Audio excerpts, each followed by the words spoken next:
Giving a speech is like going into a bookstore and figuring out what book you want to read. Now maybe about now you're thinking, wait a minute, Tim, I'm giving a speech. It's nothing like going to a bookstore. Nothing like it at all. I mean, I know what speech I'm going to give. I have to figure it out. Well, that's true if you're thinking about it from your own point of view. But remember, it's not about you. If you go up on that stage thinking it's all about you, you're going to have a problem because your speech is all about your audience, for your audience. So before your audience even hears your speech, they're going to decide to hear your speech. So if you think about going to a bookstore, how you pick out a book, that can actually help you understand better how the audience sees you and how you want to really design your speech so it's most effective and engage them. They decide to read that speech, to hear that speech. Maybe about now you're thinking, Tim, wait a minute now. I don't read books anymore at a bookstore. I go into iBooks. I got my Kindle. I'm modern. Okay. But if you haven't been to a physical bookstore in the physical real world and picked out a book, you're missing something. So maybe when you got a chance, take a look at a real bookstore and you'll see what I'm talking about.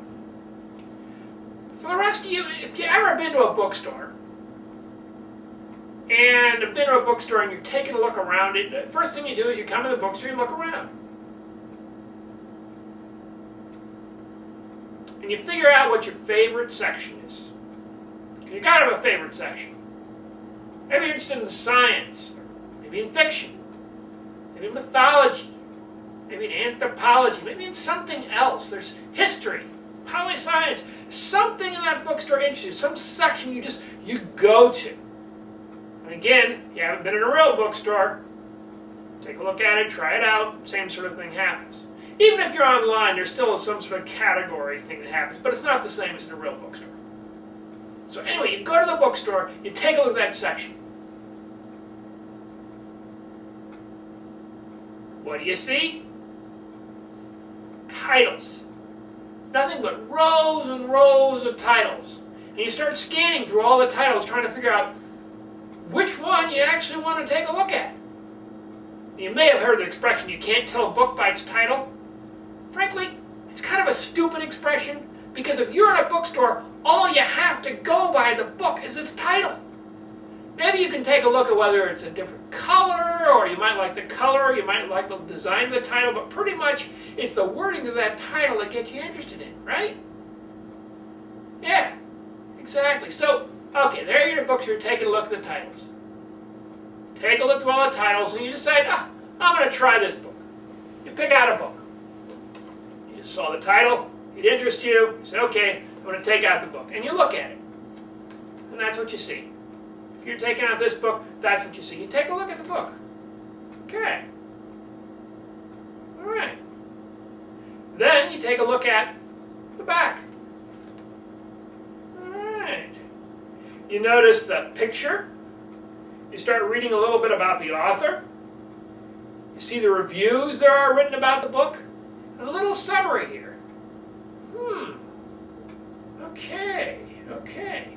Now maybe you decided, hey, this is a book I might be interested in. I like this, I kind of like the summary things. So what's the next thing you do? That's right, you open the book and take a look inside it. And you start to read a little bit of it. Now this is a thick book. You're not going to stand, probably not going to the bookstore and bother to read all the way through the whole book, decide whether or not you like it. Probably just going to read a few pages and then make up your mind. Maybe you read in the bookstore, maybe you'll buy it and take it home. It all depends, but at least you read a little bit of it just to see. So you take a look. Okay. Okay, yeah. Alright. Take a look through the different chapter headings, yeah. Take a look at what there are, little sections there. As you're reading through it, you decide, you know, okay, I'm going to read this book. Now that whole process of going to the bookstore, taking a look at things, deciding to read that book, that's the process that people use, same process people use to decide to hear your speech. So now let's go through that process so you can understand a little bit more directly how it implicates your speaking, what you need to be doing when you're developing your speaking. Alright, just to recap. You stepped into the store and you're looking around, you're trying to figure out what subject heading you're going to get involved with. Well, your speech is kind of the same way. You step into your speech, you're going through the person who's hearing your speeches, that steps into the room or steps into where they're on, they're trying to figure out, okay, is this the subject heading that I'm interested in? Now, if they want to hear about science, and you're talking about mythology, they may decide this speech isn't for me. It's just not going to work. And that means that that portion of the audience will just kind of drop off. They won't figure that speech is for them. It's not something that they're really interested in, not something they really want to do. And right there from the very beginning, they can decide that. Because right from the very beginning, there's something they're taking a look at in your speech, in your speaking, that you have control over, but you want to think about, and that is your image. Your image. See, right from the very beginning, there's kind of an image forming in your audience's head about what they're going to see. Just like with a book. Take a look around and say, okay, well, I'm not really interested in that particular area. Okay, I don't want to see that. So, of course, that can be kind of a problem. But that's normal. Hey, people want to hear about mythology. They aren't going to step into a meeting or hear a speech. It's all about science. So probably you're okay there when it comes to categories. But, of course, you want to be very clear about what category speech is called, so people say, I like mythology, know that you're giving a speech of mythology.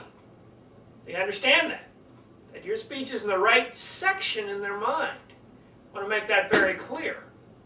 Similar, if they like science, you want to make clear this is a science speech. We aren't making up stuff. This is a science-based speech with actual science in it. So people will know what they're getting. Also supporting that image, think about the title. It's the same sort of thing with your speech as it is when people walk into a bookstore. All they have is that title. It's all people have really your speech. To really get them to think about, is this something that I want to hear? Is this something I'd be interested in? That will grab their attention, that will pull them in. So once you get that title down, because the title's a tease. Your title's a tease. Basically, your title's a tease for your whole speech. Your title's a tease that basically says, okay, this is what it's going to be about, and I'll tease a little bit about what it is, and you can find the rest out here, like 3 steps to a better way of doing things, the secret to public speaking, or if you're talking about mythology, maybe little-known facts about mythological subjects, something like that. The title's a tease. Figure out how you can really tease people, bring them in. The other thing, it's just like a book. Sure, they got the title, but also they have the back of the book. And the back of the book tells them a little bit about it. It tells them about who the author of the book is. So one reason people would read the book is they take a look and say, oh, this guy knows what they're talking about. This guy knows what they're talking about the subject that I'm interested in. So make sure you have some sort of a bio. Some sort of a bio that kind of outlines why you are the right person to be talking about this sort of subject. Why you know your stuff, why you have the credentials. Now it's important to separate your bio from your actual introduction. Introduction's a little bit different, and I'll get to that just a little bit. But right now, let's talk about the bio. Bio is purely, this is who I am, this is what I did, this is all about. The bio is all about you. Right now, you're just simply laying on the line. Here are all my credentials, here's everything about it. Now, I know I said, of course, the speech is all about your audience, but your audience in this case wants to find out about it. Like, for instance, in this thing it says, Nick Morgan is former editor of the Harvard Management Communication Letter. Oh, a book on communication. The guy was an editor of a communication letter. Maybe he knows what he's talking about. But if he said, Nick Morgan is a guy who's kind of like you, and he's sort of doing the same things, he's interested in public speaking, that wouldn't work for a bio. That's not what I want to hear.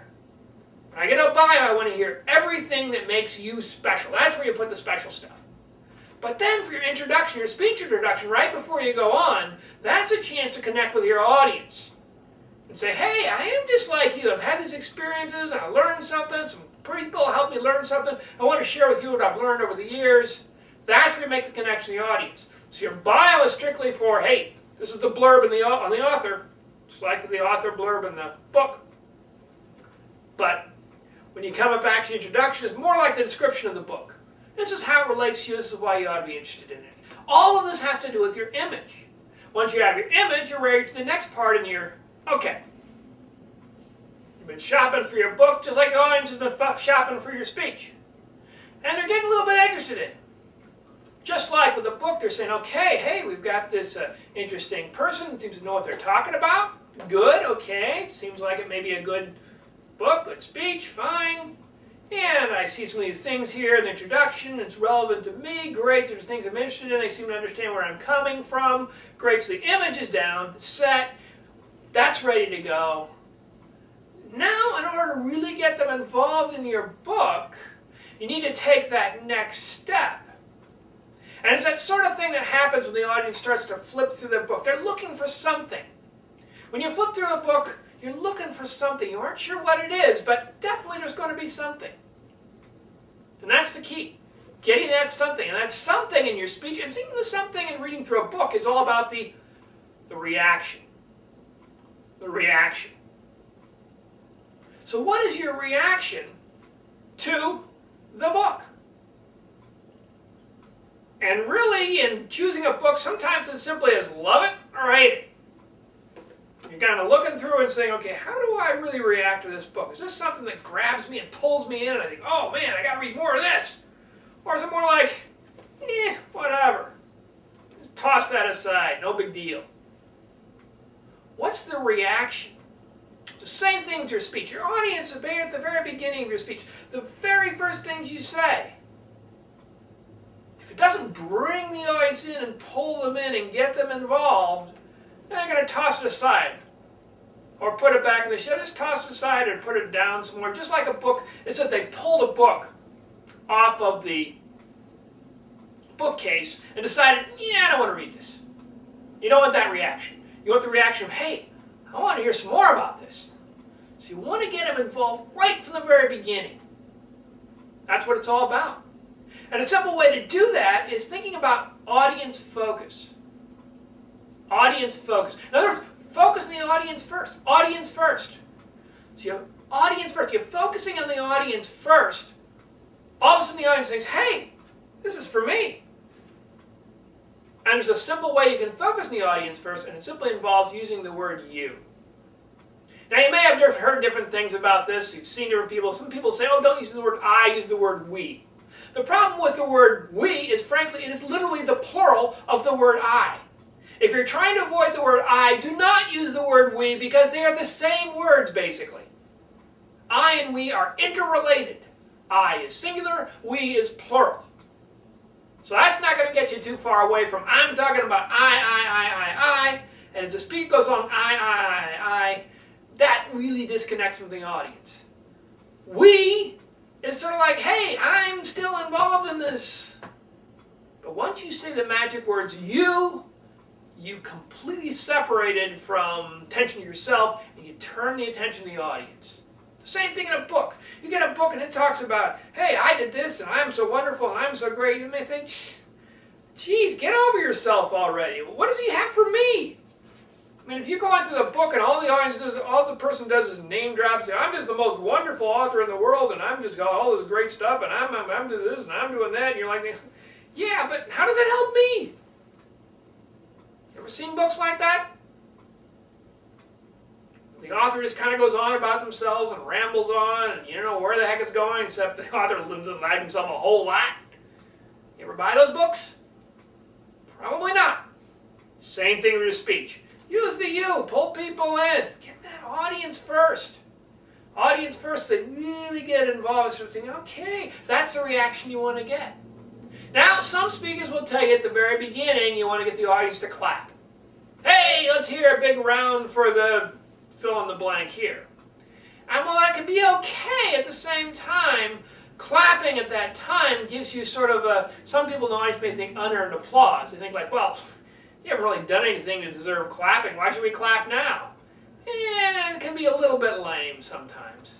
So really the reaction you want to get, as opposed to just forcing the audience to, hey, give a big hand for fill in the blank, instead is, wow, this is something entirely focused on me, for me, it gets me, it pulls me in, it engages me, I want to hear more about this. That's the reaction you want. I want to hear more.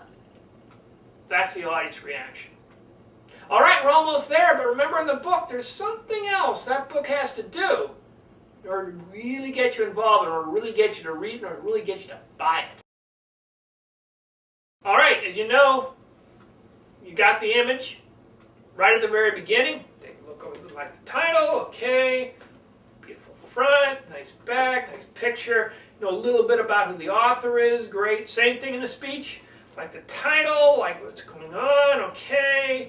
Like the bio, okay, the introduction was interesting, got me involved, great. And then you get that reaction at the very beginning. Oh, hey, this is focused on me. Great, it's to do the things I'm concerned with, the things I know something about, fine. The person doesn't just blather on all their qualifications. I really get something here right at the very beginning, that's fine. So you're getting that reaction in the audience you want. Everything's floating along. Just like with a book, you're going along and you're kind of going the book, you say, all right, yeah, this could go somewhere, all right, and then there comes that part you're thinking, just to put you over the edge, you really want to have some sort of a promise. Some sort of a promise that you're not wasting your time. See, that's the thing about a book, it's a risk.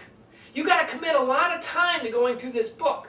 So somewhere in the book you wanted to reassure you that your time won't be wasted. You're going to learn something that's going to really, really do some good stuff for you, really help you out. It's got some things that are going to, man, transform me. I had this situation where you want that promise. Somehow you want that promise to be there. Because, face it, every new buyer, before somebody buys something, they're a little bit nervous, a little bit uneasy. I mean, you've bought things before, probably, aside from books, most likely. If you haven't bought books, other things you buy, probably you think, okay, but I'm making a decision here, a commitment to spend this money on this thing. Is this really what I want to do? You kind of want to be reassured. And that's what the promise is. So promise is, okay, you know you're going to get some good things here. There's some really good things here, and that's what you're looking for. On some level or another in the book, you're looking for some promise that, oh yeah, this is going to shape up to be a good book. So you read a little past, if it's an adventure story, a little past the prologue, reading the first, second chapter, start skimming through, oh yeah, okay, stuff is happening here, this is good. This is going exactly where I want. All right, got some action here, fine. Or if you're a philosopher, you can say, oh, got some great thought processes going here. All right, great, I know I'm going to get something. Most importantly, if you have a book that tells you how to do something, how to make something happen, at some point you want to have a kind of reassurance that, hey, you're really going to get it. There's a promise in here, a promise that's stated, that's clearly put.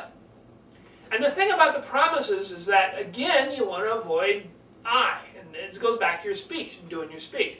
Just in the book, you want to have that promise focus on, hey, here are the things you're going to get out of the speech. So you're going to get out of the book.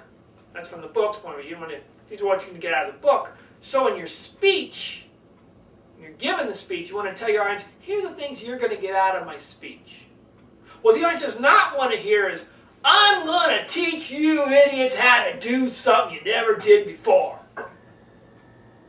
And way too many speakers take that approach. Maybe you've heard them.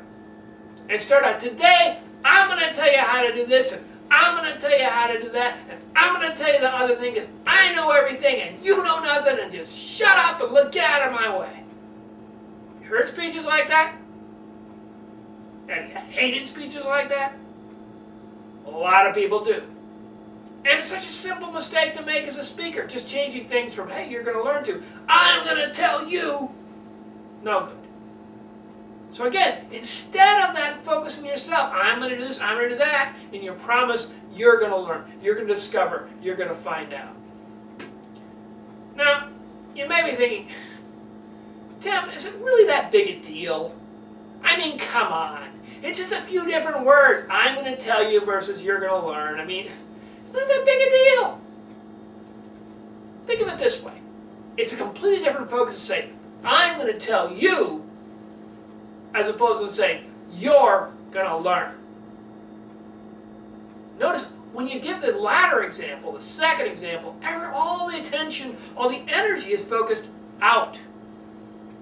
In the first part, I'm going to tell you, first you focus in, and then you after it, like it bounces off you. Everything's about me. Everything that bounces off me eventually hit you.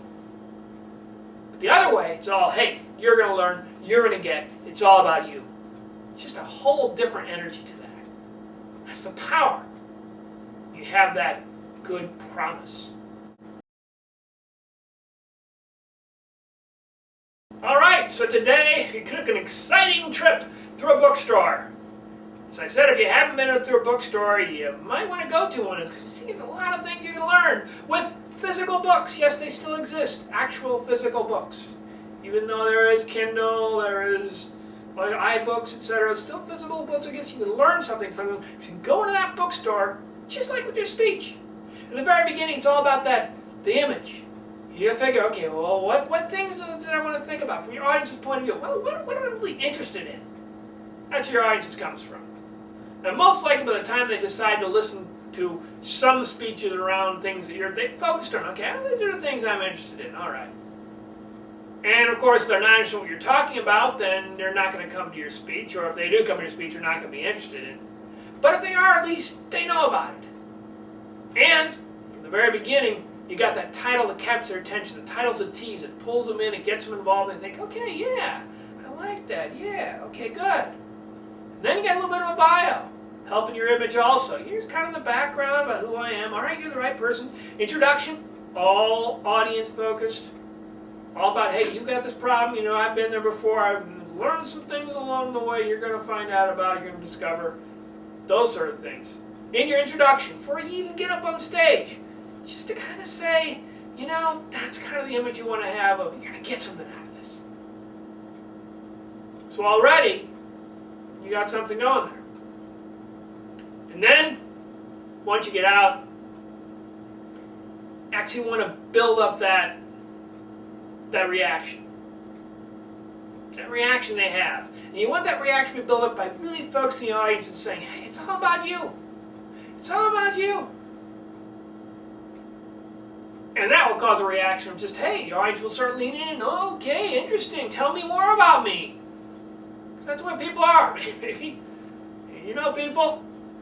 You tell them something about themselves and they keep on leaning in and saying, yeah, tell me more about that. Tell me more about that. There was a humorist, Thurber, who talked about how to engage people.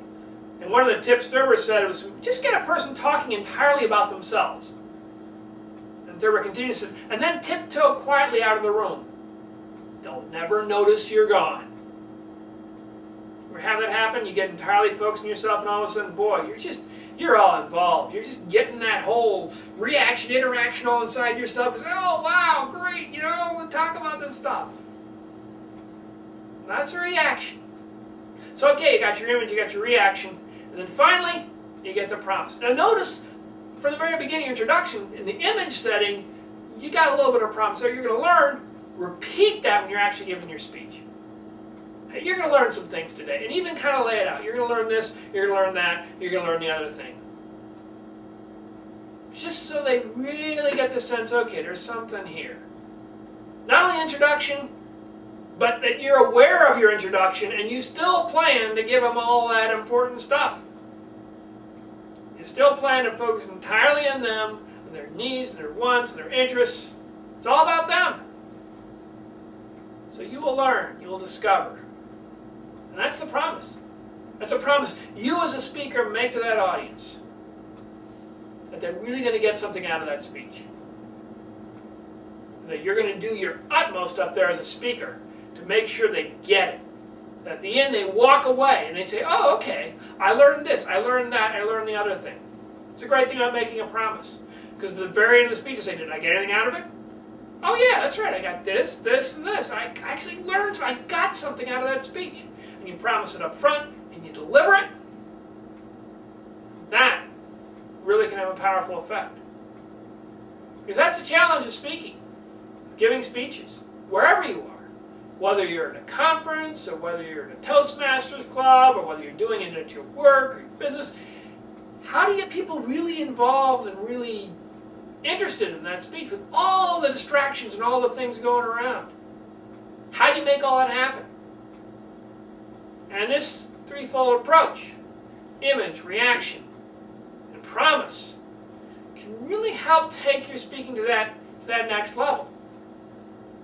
All you got to remember when you're speaking up there is that your speech is a lot like a person searching for a book in a very crowded bookstore.